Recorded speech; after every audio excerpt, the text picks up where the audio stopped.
दुरावलेले संबंध व प्रलंबित असलेली प्रकरणे तसेच दाखलपूर्व प्रकरणे सामंजस्याने मिटविण्याकरिता महाराष्ट्रातील उच्च न्यायालय व खंडपीठे, सर्व जिल्हा न्यायालये, तालुका न्यायालये, कौटुंबिक न्यायालये, इतर न्यायालये व न्यायाधिकरणे येथे राष्ट्रीय विधी सेवा प्राधिकरण नवी दिल्ली अर्थातच नॅशनल लीगल सर्व्हिसेस ऑथॉरिटी यांच्या आदेशान्वये दिनांक 13 डिसेंबर 2025 रोजी राष्ट्रीय लोक अदालत आयोजित करण्यात येत आहे।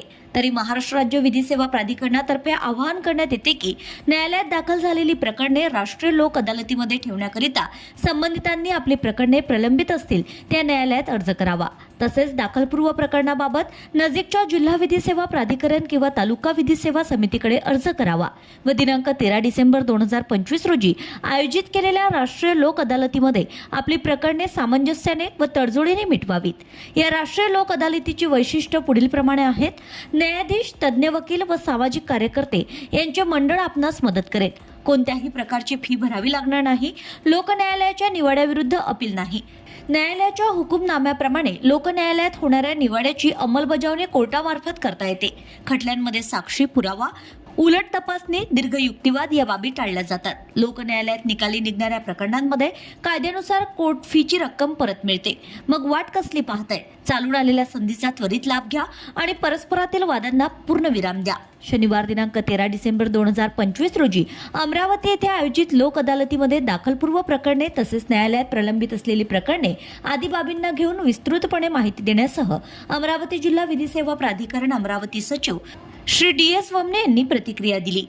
माननीय राष्ट्रीय विधी सेवा प्राधिकरण तसंच महाराष्ट्र राज्य विधी सेवा प्राधिकरण यांच्या आदेशानुसार या वर्षी दिनांक 13 डिसेंबर 2025 रोजी अमरावती जिल्ह्यामध्ये सर्व न्यायालयामध्ये तसंच अमरावती जिल्ह्याच्या जिल्हा व सत्र न्यायालय या ठिकाणी राष्ट्रीय लोक अदालतचं आयोजन करण्यात आलेलं आहे।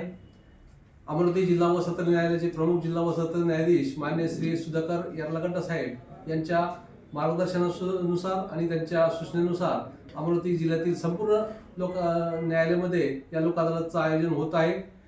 या लोक अदालतमध्ये तर आपले सर्व खटले तडजोडीने मिटवता येतात।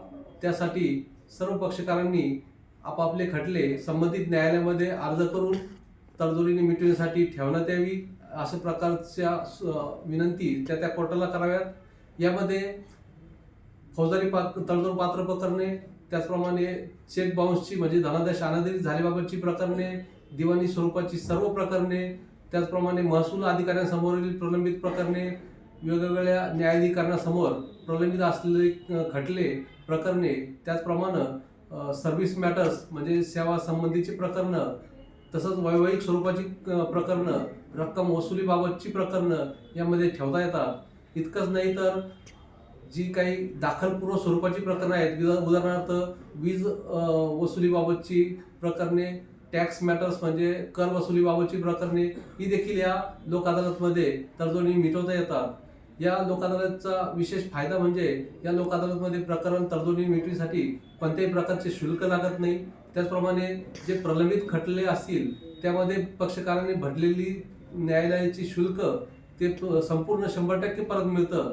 तसंच यामध्ये एक पॅनल असतं की ते पॅनल आपल्याला लोक अदालतमध्ये तडजोडीने खटलं मिटवण्यासाठी प्रयत्न करतात, आपल्याला सूचना देतात। त्याप्रमाणे आपल्याला जर तो तडजोड मान्य झाली तर ती यशस्वी तडजोड आपल्याला लोक अदालतमध्ये करता येते। आणि म्हणून या सर्व लोक अदालतच्या प्रक्रियेचा अमरावती जिल्ह्यातील सर्व नागरिकांनी लाभ घ्यावा असे मी जिल्हा विधी सेवा प्राधिकरणाचे सचिव DS वमने आपल्या सर्वांना आवाहन करतो की आपली जास्तीत जास्त प्रकरणे या लोक अदालतमध्ये ठेवावीत आणि या लोक अदालतचा लाभ घ्यावा। Bureau report RCN news.